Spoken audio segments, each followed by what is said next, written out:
Welcome to the Consulting Success Podcast. I'm your host, Michael Zapersky. In this podcast, we'll dive deep into the world of elite consultants, where you'll learn the strategies, tactics, and mindset to grow a highly profitable and successful consulting business. Hey, it's Michael Zapersky, and today I'm very excited to have Roland Frasier joining us. Roland, welcome.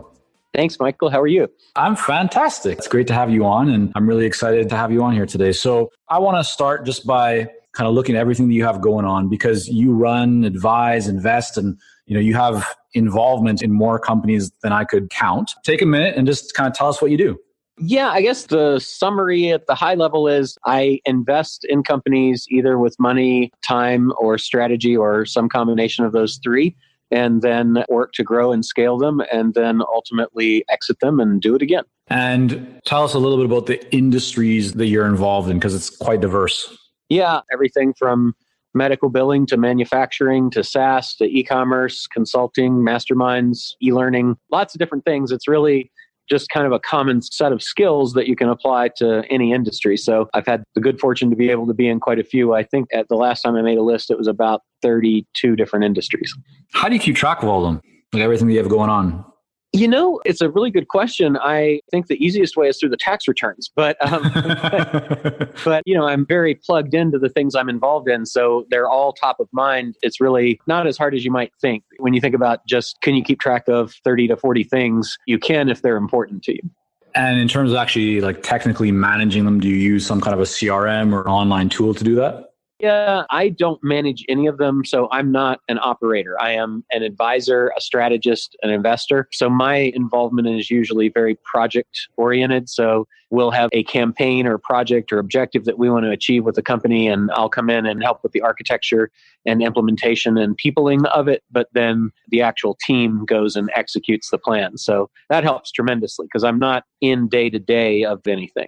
All right, well, we have a bit of an idea of what you do now. We're going to go a lot deeper. But before we do that, let's go back. Let's kind of give people a sense of where you got started. Because from my understanding, you actually started living on your own at 16 years of age. I did. Playing in bands, and you got your real estate license, or you were involved in real estate. How did you end up growing companies and brands? Like, just take us through a bit of that journey. Well, I had the benefit of an entrepreneurial father. So my father still is to this day a tax and business attorney. And so he had all kinds of interesting clients as I was growing up, and they were primarily entrepreneurial. So I had exposure to all of the different cool things that people did to make money. And I always wanted to do that. So I started with a really good foundation of getting to see what kinds of things they were doing, how he was advising them from a structure and tax and business standpoint. And then I caught the bug, and I remember reading, and again, this was recommended to me by him, a book by a guy named Robert Allen, who wrote a book called Nothing Down. And I was just absolutely fascinated with the ability to acquire real estate and build assets without having to invest any money, and got hooked from there. And it just kept on spiraling up from there. So what did you do if you had that knowledge by reading that book? What happened next? Yeah, so I was able to get my real estate license when I was 18. That was the first thing I did as soon as I was legal to have a real estate license. And then I went to sell real estate. And I'm always looking for centers of influence and abilities to leverage. And I've been, I guess, without systematically thinking about it, I've been doing that for a long, long time. So I looked, instead of having to go out, because I found it was very tedious to go out and try to get people to list their houses with you. So I approached real estate developers, because they sold lots of houses and kept selling new ones, and worked to represent them initially, and then learned how they did their business and found that they raised money through these things called syndications. And so I started doing syndications, started doing key man insurance. I got licensed for insurance and securities, and that got me into actually doing development. So I took some money that I had saved from my one of only 2 jobs I think I've ever had in my life, and invested with one of those developers, and was able to more than triple it, and was pretty hooked from that point on. So this is not a real estate show, but I think there's some real important lessons in here for all consultants and entrepreneurs listening. What I'm interested in, though, is you were 18 at the time when you got your license, and then you went to developers directly and won their business, won their confidence. Like, how did you do that? What was going on in your mind that allowed you, or just gave you the confidence to approach them directly? I have the benefit of being pretty fearless with that. I have nothing to lose, so it just doesn't occur to me that I shouldn't do it. And I've always been that way, and I still am. And one of my business partners, Kent Clothier, has a really good saying about fear for the people who are listening that maybe aren't as insane as I am to just kind of go and do it. And he said that what he thinks about when he comes to a place that he's afraid to go forward because of fear, he thinks this is where my competitor stops. This is where mediocre begins, and excellence is on the other side of my fear. And he uses that to push past it. I think that's a pretty good strategy for doing that.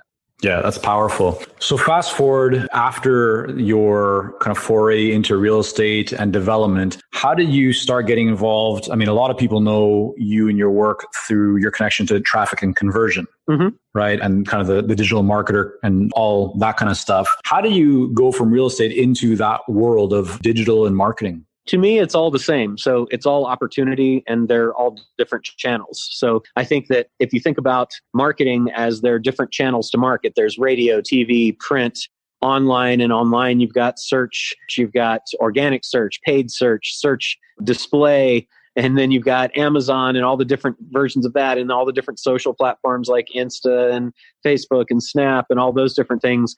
They're all just channels. And to me, businesses are simply channels as well for us to achieve our objectives. So I look at any business opportunity as just another channel to achieve the monetary success I need to have the freedom I want to do the things that I want to do. So for me, going from real estate was where I started. And then because of my securities thing, I got into actually buying and selling companies. I found them to be infinitely more interesting than real estate, although I still, to this day, invest in real estate. And so I started buying and selling companies, applying the same nothing down strategies that I used for real estate.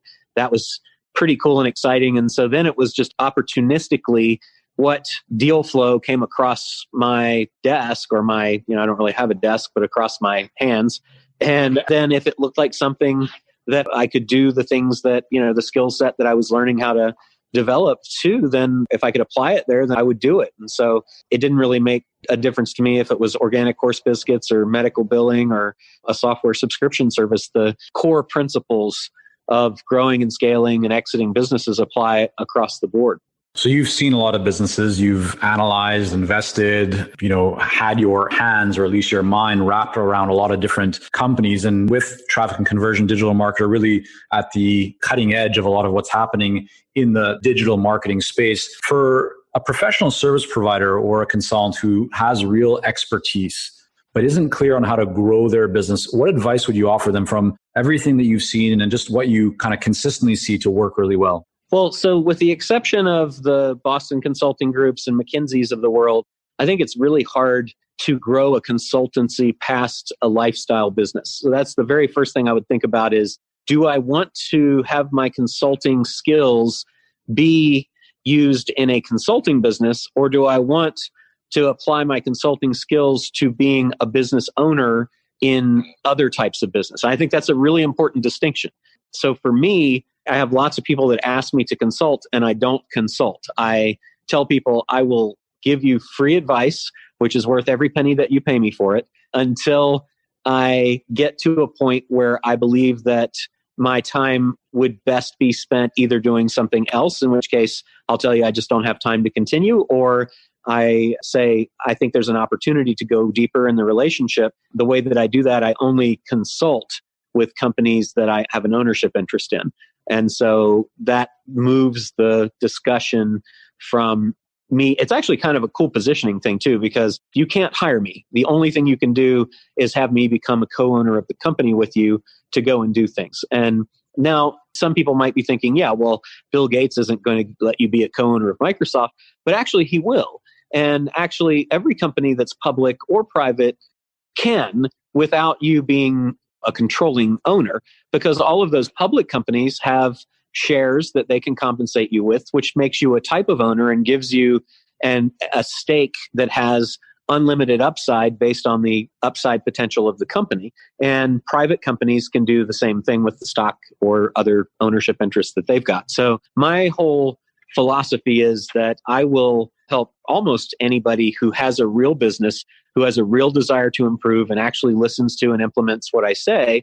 I will help them within the full range of the bandwidth of time that I've got available that's not dedicated to things I have an ownership interest in.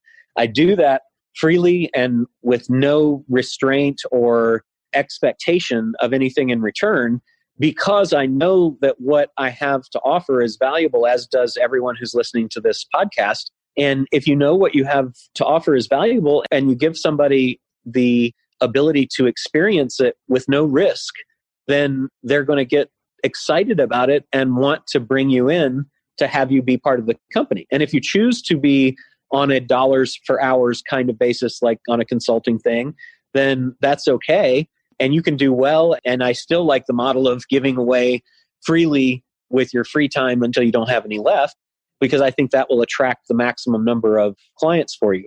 Now, if you do that on a dollars per hours basis, I think you're limited to basically a lifestyle business or a business that's very difficult to scale because it takes so much effort. Every time you get more customers, you need more staff to help fulfill them. And then you ultimately have to be training people who have the same skills that you do underneath, because the clients want to have access to you because you're the person that sold them. And it just becomes really, really hard and expensive to scale. You don't have to do that when you have ownership interests in businesses. So my ownership interests in the businesses that I'm involved in don't require me to have a whole bunch of people that work for me, because I stick to what I'm good at and I have ownership interests. So my upside is not limited. Does that make sense?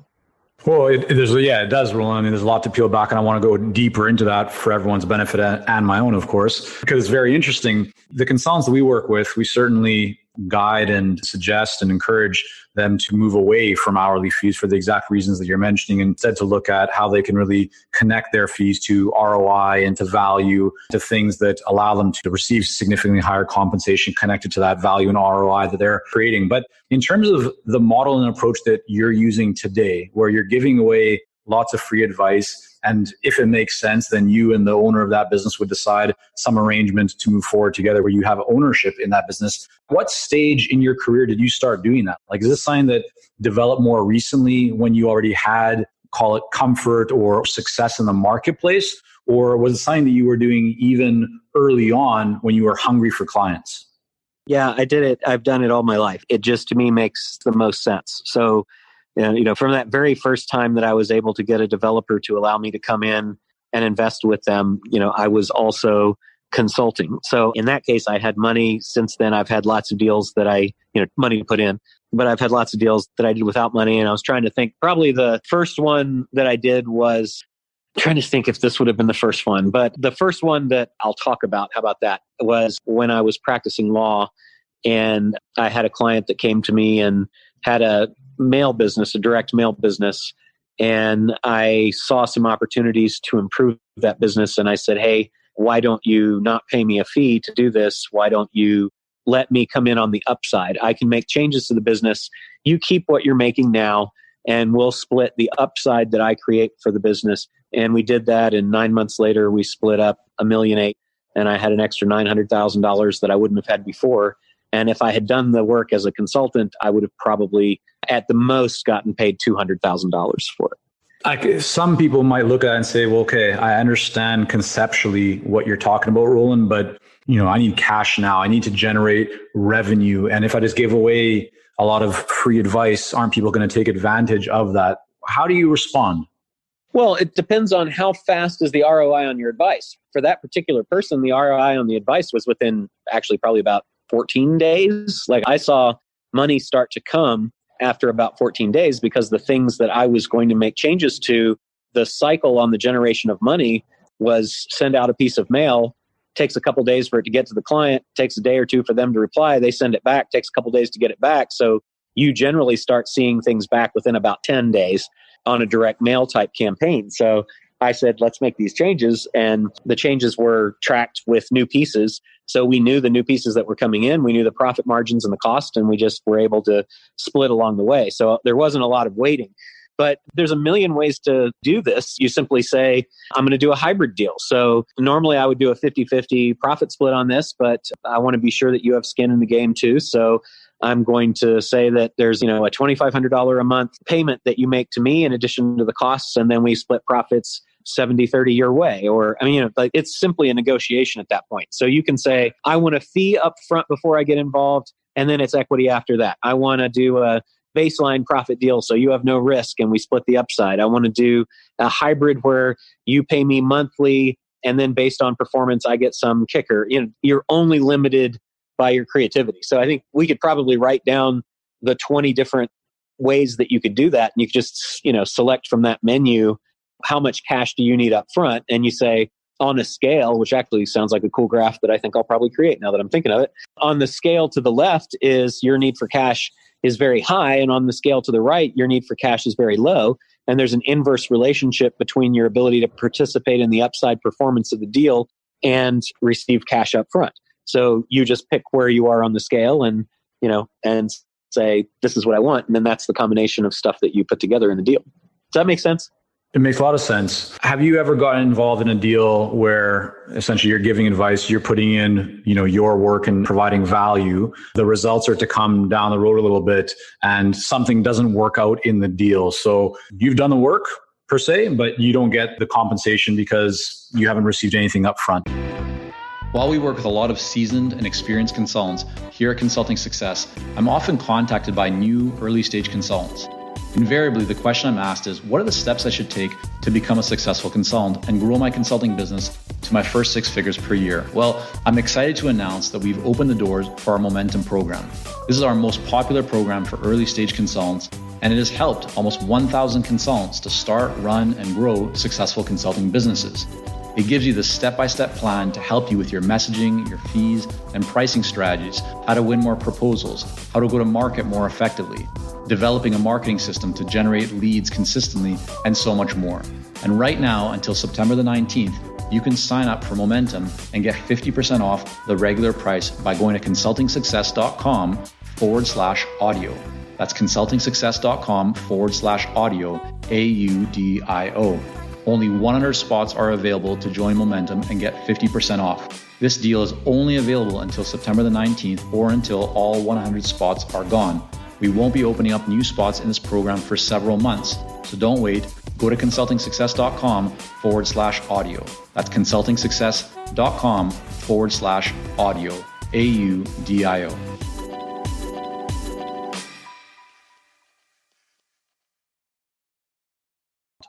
I can think of 2 situations like that, and they weren't anybody's fault.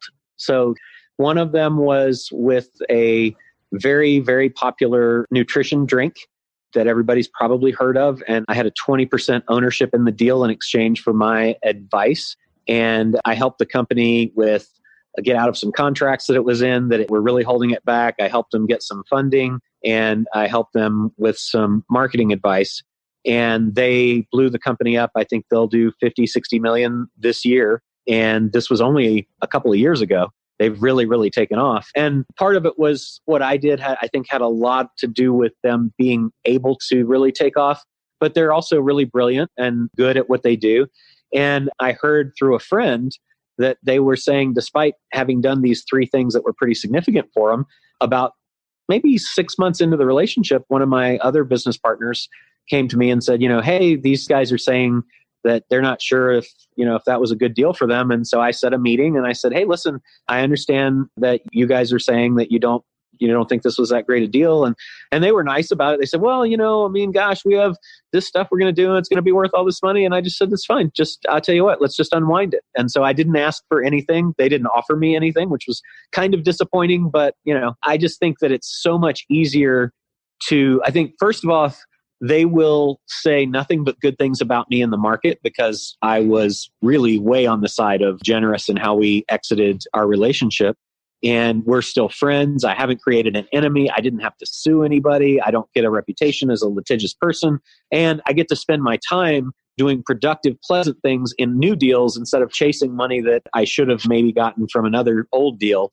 So my philosophy is very much, if what I give creates value, then I will receive value in return, even if it's in a form that's different than I originally intended it or expected it to be. In this case, I get referrals from these people. I get good juju. They, come and speak at my events and stuff, and they say good things about me. So I think that's the way to look at it. The other one was an astrology company that was only advertising through AdWords, and we partnered up and they gave I think it was actually 50% of the business that I got in that case.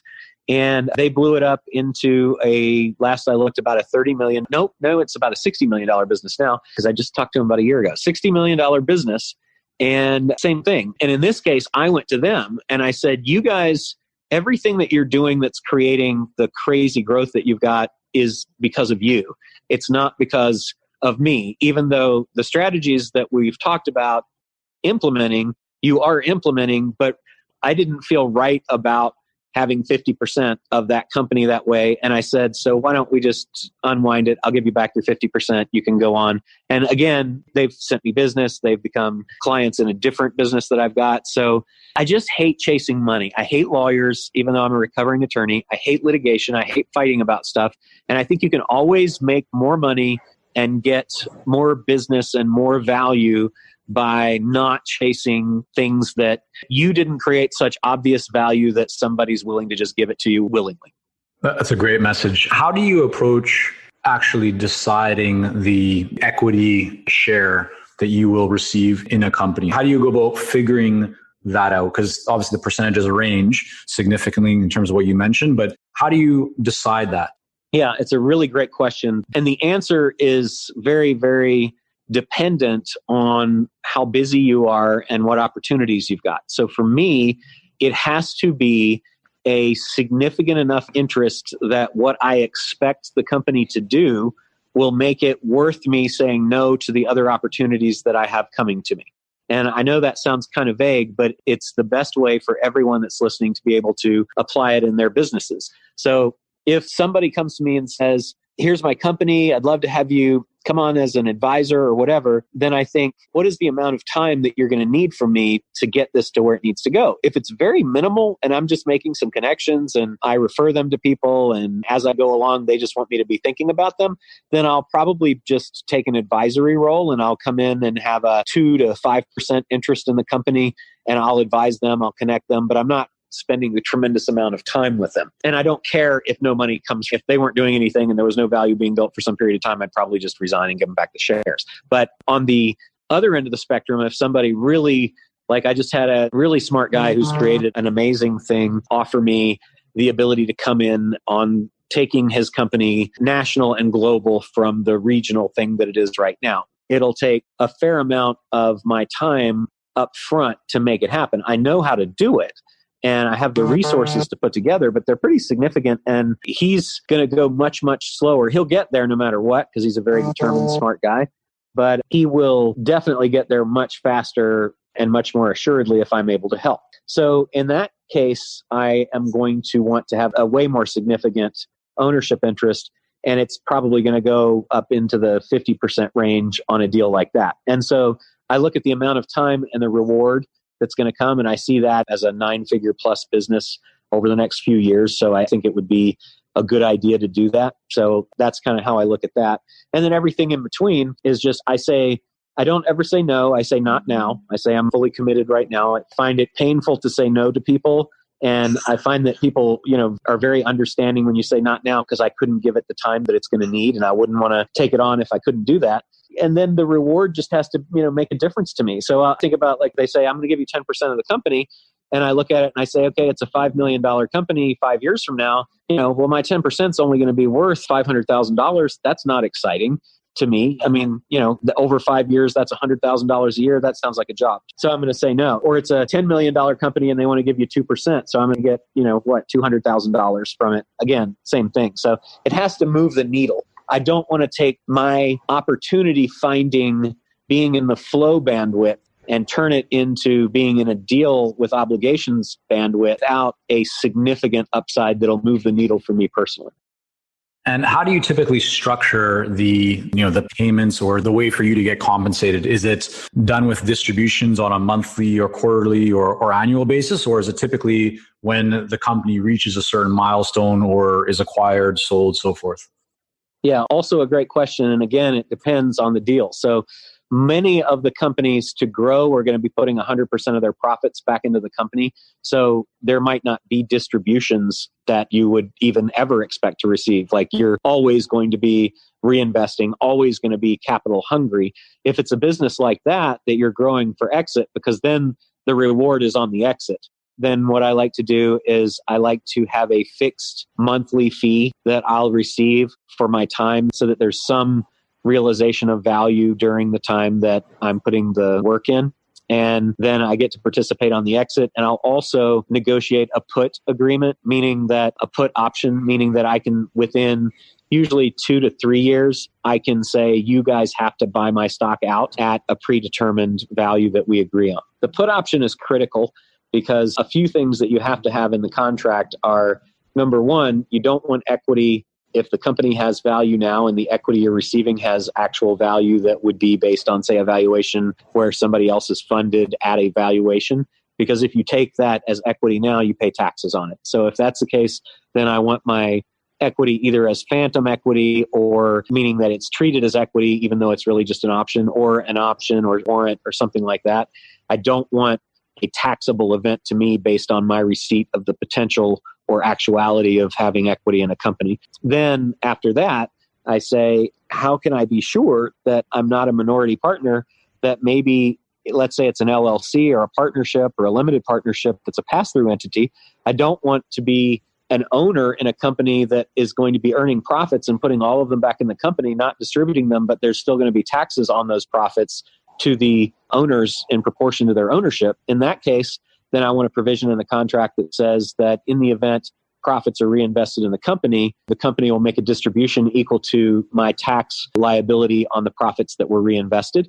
And then last but not least, if I'm a minority owner of a company that is going to sell, I want to be sure, or I'm going to realize my value when it sells. I want to be sure that if there isn't a liquidity event, if they do decide not to sell, then I can compel the liquidity event. I can actually say, I'm going to put my shares to you now so that you buy me out because you've decided it's going to be a family business for the next 6 generations and I'll just be a minority shareholder, never able to realize my value.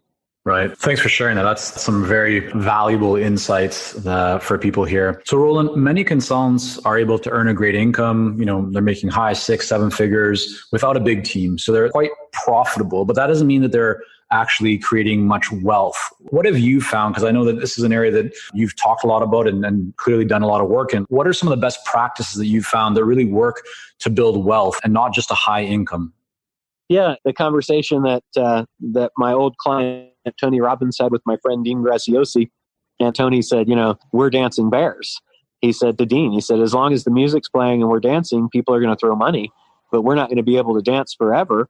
And if we stop, even if we just decide we want to stop dancing for a while, the money stops. So he decided that he wanted to create actual wealth. And so he did that by deciding to write a book called Money Master the Game, which ultimately would funnel money from people who read it into a fund that he created. And he hired a fund manager. And the last I heard, he had a couple $1 billion under management. His goal was $1 billion. He said, I'll be set when I get $1 billion under management. And he doubled that relatively quickly. And he's probably gone on quite a bit from there. I haven't had a chance to talk to him for a little bit. But that to me is the perfect example of that. So I think that you want to balance income for lifestyle with wealth for future. And you want to not be a dancing bear all the time. And so the way that you escape that as a consultant is you insist that some percentage of the work that you do is work done for equity. And that's the only way I know to make that happen. What are your thoughts about taking, some of the income that you're generating, investing that into whether it be the stock market or into real estate or into other businesses? I mean, that's maybe a bit of a direct connection to what you're saying, where you're taking ownership, but funneling some of the profits that your business is creating and putting that into other income producing assets. Yeah, well, that's a different issue than as a consultant. Everything I was speaking to was, what do you do in your actual consulting practice? So outside of that, with the money that you get, to me, I do not care for the stock market because I have been on the inside of it and I have seen that ultimately it's very difficult to invest on fundamentals like Warren Buffett does unless you have the capital to acquire controlling interests in companies like Warren Buffett does, and you have the team to do the analysis like he does. So I think a lot of the stock market, for me, and even for the people that I've seen who have systems, quote unquote, I do air quotes around systems, is a bit of gambling. And so I don't like it because I don't have control over it. So I only like to invest in things I have control over. So I like real estate of all forms, commercial and residential, for that. But what I really like more than anything is investing in deals, and deals that I have competence and control over. So I take the money that I have that's excess from all of that other stuff, and I use it to actually acquire companies. And so I would put that money back into the combination. I would take the money that I had to invest and always invest it in myself. And by that, I mean, I would take a fund that I would create to actually not just be able to do deals based on my services, but to invest cash as well, because the quality of the deals that you'll be able to get yourself into as a consultant and strategist, if you can bring dollars in addition to your advice, is dramatically higher than what you can get if all you can bring is advice. And it's simply a function of that all of the companies that you can really help are probably going to need some more capital to make that happen. And the owners feel good about having you come in at a valuation that you agree on and put dollars into the company, because they feel like you're then kind of there shoulder to shoulder with them, as opposed to simply being a hired gun, that you actually have skin in the game yourself. So that's what I like owning companies, because the returns that I can make are exponentially higher by buying and selling companies than would be by being in the stock market and receiving an average of, let's say, I think last time I looked, it was 12% over the last million years of the stock market. And same thing with real estate. I don't like passive real estate where you invest and you have renters and all that kind of stuff, because I just find it to be a pain in the butt. And then when you bring in property management, you're dinging your returns down. I like owning real estate, and I like developing real estate, and I like finding and flipping real estate, but I don't like having people living in my real estate, because I find it just to be annoyingly cumbersome in the time commitment. Do you get involved in like real estate syndications or? Yes. Yeah. Real estate funds. We have a real estate fund. We are invested in real estate where my wife and I will buy luxury homes and rehab them. We're doing one right now. And that's what's cool about that is like, you can go in and buy a house that's $3 million and put, $500,000 or $1 million into it and sell it for $7 or $8 million. You make $2-3 million on a house, and you can leverage that because you don't have to, like a deal we just did, we bought a house for $3.2 million that's worth about $4 million that we have to put money into that'll worth about $6 or $7 once we're done. And we bought it with $1.2 million down, and the owner carried $2 million at 3.5% interest only for 10 years. It's like crazy. So that, to me, I like those deals better. And we get to have fun along the way because we get to do all the, the decorating and fixing it up as we go. So I like those kinds of deals way more than I just don't like not being in control of my money. And I'm really addicted to much higher returns than you can get from a lot of those other kinds of investments. There's nothing wrong with them. And a lot of great wealth has been built doing that. I just like these other deals. So what you just shared may play into my final question here, but you could just play piano, listen to music, drink fine wine all day, but you still create content, you work with clients, you run events, you invest in companies. Roland, what really drives you to keep doing what you're doing? Like, where does your energy and your motivation come from? I just love it. I would do it for free. If I couldn't get paid doing it, I would find something to do so that I could do this as a hobby. It's just absolutely enjoyable to me to do. I'm passionate about building things. I'm passionate about creating value for customers, for shareholders, and for employees. I love all the people that are employed by the companies that I get involved in, and it's just fun. Love it. Final quick question for you. What's your go-to wine these days? My go-to wine is probably, it would be between 100 Acre and Bond. Okay. And each of those has different vineyards. And I am partial to the Pluribus vineyard for Bond, and I seem to be partial to the Arc vineyard for 100 Acre. There we go. Well, Roland, thank you so much for coming on, sharing some of your journey and wisdom with us. I really do appreciate it. I also want to make sure that people can learn more about everything you have going on, which is clearly a lot. And you put out a great podcast. You have lots of good content and resources for people on your website. But where's the best place for them to go to learn more? Well, thank you for having me, first off. And so my podcast is Business Lunch. It is on iTunes and all the other places that podcasts find themselves. And I have a site, Roland Frasier, ROLANDFRASIER.com, that has lots of information about all the things I'm doing. Our big event that we do now all over the world is called Traffic and Conversion Summit, trafficandconversionsummit.com. One of the companies I spend a lot of my time in is Digital Marketer at digitalmarketer.com, where we train people on all kinds of ways to do all things digital marketing. And then I'm everywhere on LinkedIn and Facebook and Insta and all those places as well. All right, we'll get all that linked up in the show notes. Roland, again, thanks so much. Thank you. Thank you for joining us on this episode of the Consulting Success Podcast. For more episodes and to subscribe, rate, and leave a review, head on over to iTunes. And if you'd like to develop consistent lead flow and a highly profitable consulting business, learn more about our coaching programs at consultingsuccess.com.